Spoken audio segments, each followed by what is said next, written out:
As you watch this video right now, are you 100% certain that the background music, the visuals on the screen, and perhaps even my own voice aren't entirely generated by artificial intelligence? Welcome. It wasn't long ago, just a few years back, that we viewed artificial intelligence merely as a chatbot capable of writing poetry or a toy that churned out funny images. But now it is 2026, and the rules of the game have completely changed. AI no longer just mimics. It reasons, plans, and reshapes the world. So, what is the current state of AI? Are we truly on the verge of losing control, or are we experiencing the greatest leap in human history? Let's step behind the curtain. As we anticipated, one of the week's most notable developments came from the OpenAI camp. While we were speculating about the arrival of GPT-5, OpenAI surprised us by announcing the GPT-5.6 series. But wait, it's not just a single model. We are talking about three distinct variants: Sol, Terra, and Luna. So, what do these names signify, and why are there three of them? OpenAI has optimized these models to cater to different needs. GPT 5.6, Sol is the most capable and reasoning-oriented model in the series. It outperforms the previous generation GPT 5.5, particularly in long-horizon tasks, such as hours-long analyses in fields like cybersecurity, complex coding, and biological workflows. In GeneBench V1 tests, it achieved higher scores in biological analysis while consuming fewer tokens. GPT 5.6. Terra is a mid-range flagship model developed for those seeking a balance between speed and cost. Meanwhile, GPT 5.6 Luna is the fastest of the bunch, optimized for time-sensitive API operations that require instantaneous responses. These models have been rolled out to a wider global audience under OpenAI's preview program. In other words, before the full release of GPT-5, we have begun testing the boundaries of artificial intelligence with these advanced models. However, the battle isn't confined to OpenAI's turf. xAI, developed by Elon Musk in partnership with SpaceX AI, made its presence felt by opening Grok 4.5 to general access. Grok 4.5 is classified as Opus class, a term denoting the highest tier of intelligence in the industry. Having received highly positive feedback during beta testing, Grok 4.5 is particularly ambitious in areas like coding and agentic capabilities, specifically, the ability to execute complex tasks autonomously. As artificial intelligence models become more powerful, the way we interact with them is undergoing a revolution. One of the most impressive demos this week was GPT Live. Think about current voice assistants. You speak, the assistant listens, pauses to think, and then responds. This lag makes the interaction feel unnatural.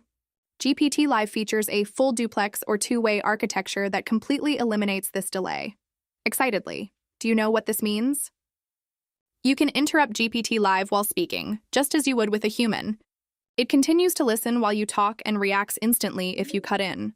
It even pauses and waits when you hesitate, signaling that it is listening with affirmative sounds like "uh-huh" or "yeah."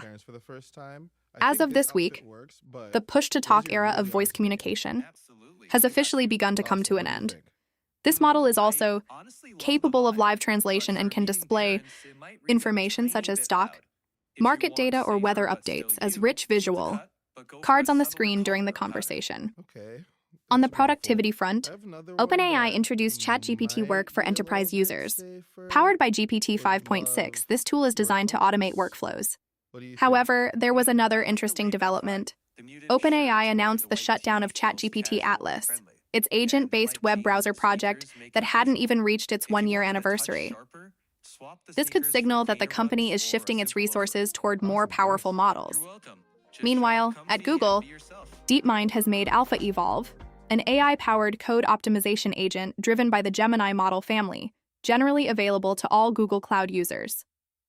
AlphaEvolve does more than just write code. It continuously refines it to maximize efficiency based on the metrics you define.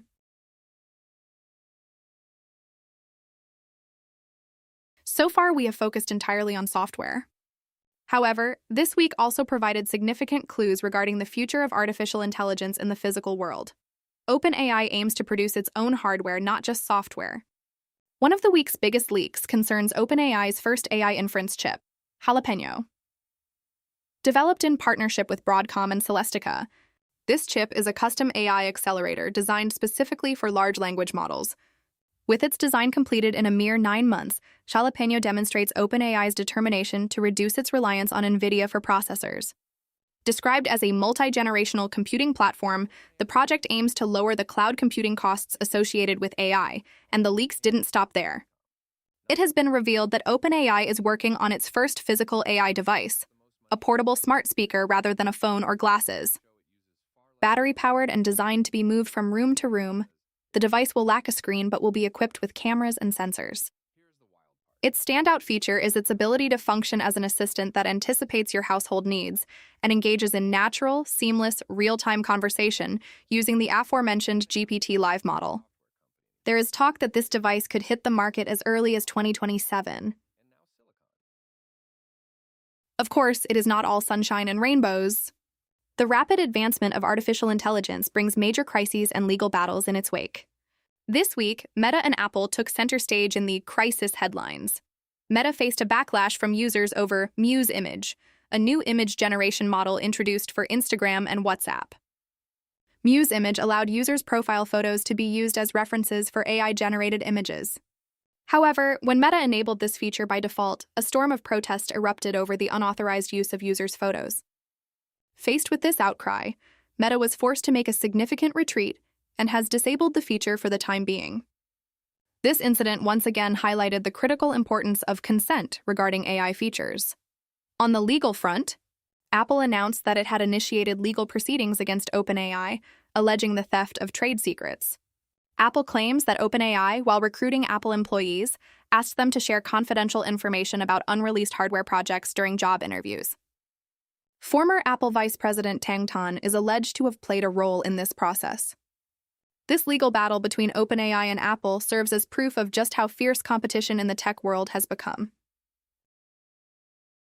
If you enjoyed my videos, you can support the channel by subscribing and hitting the like button. Goodbye, and see you in the next videos.